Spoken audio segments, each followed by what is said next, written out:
Hi YouTubers, Elsie Butcher here. Today is October 30th, 2017.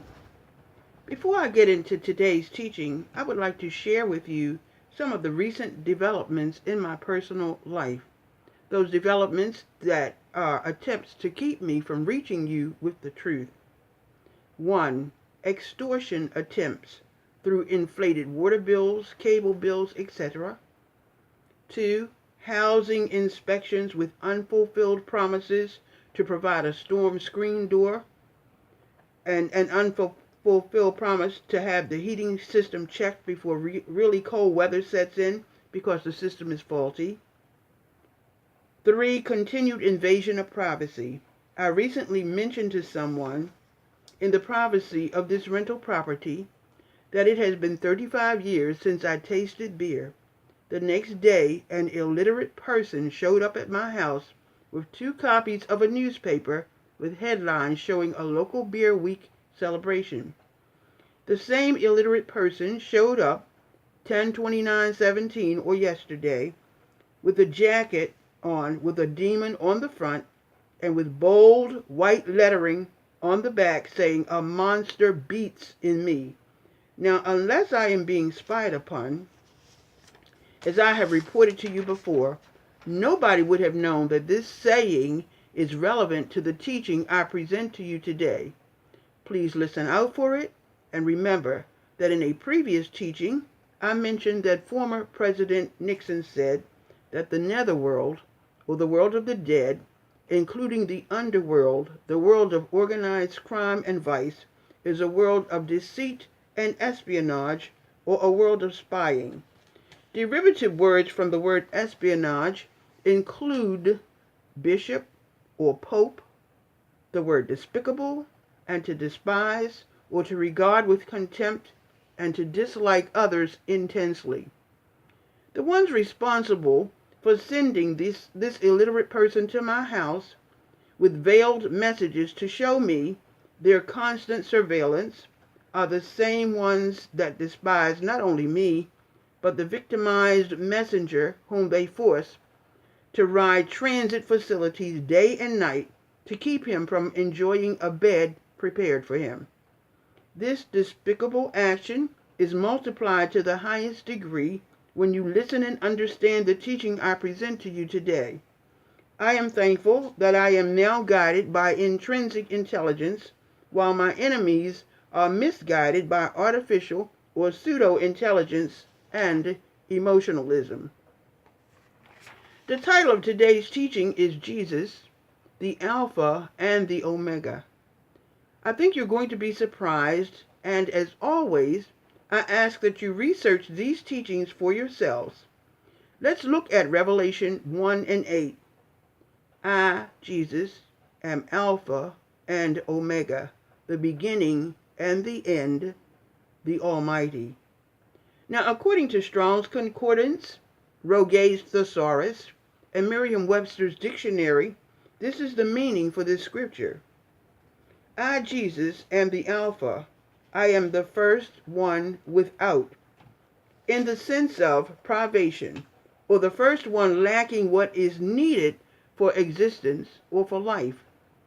To be a vital or living being, specifically a person, but at the same time I am in close association or in a secluded, hidden from view combined relationship. That is to say, I, Jesus, am in a merged, romantic, and passionate attachment, or in a blended, imaginary, having no basis in fact, wrathful predilection, or prepossession, prior possession, religious arrogated ownership, and preoccupation, being excessively concerned with this close association. So close that individual characters or separate types or separate natures are obscured or dimmed, not clearly perceived. And I, Jesus, am the Omega. I am the ending, the finality, at the ultimate or terminating point of development or amplification. I am unfolding, opening out gradually to the understanding and amplifying or aggravating, burdening, and embittering, exciting bitter, vehement feelings in others, as well as causing deterioration, the process of deteriorating, impairing, injuring wrongfully, in condition and in functioning. I, Jesus, am the Almighty, the all or the only ruling God.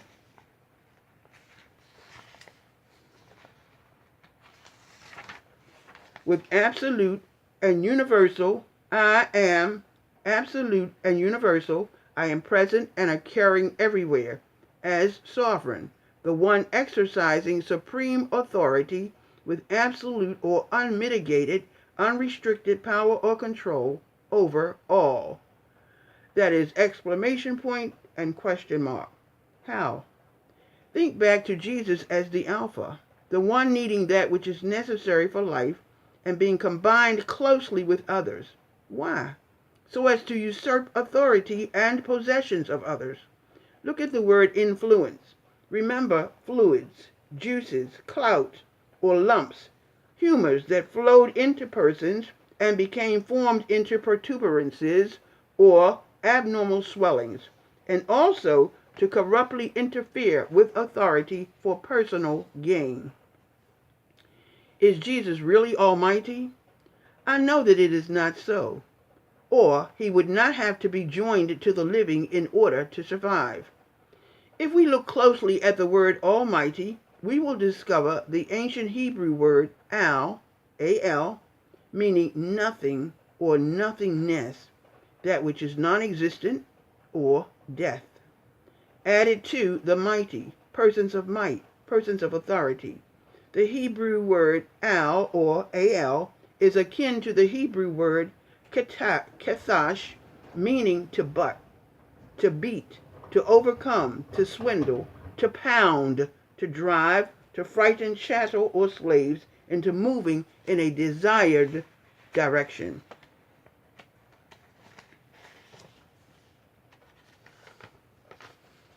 And a wrong direction.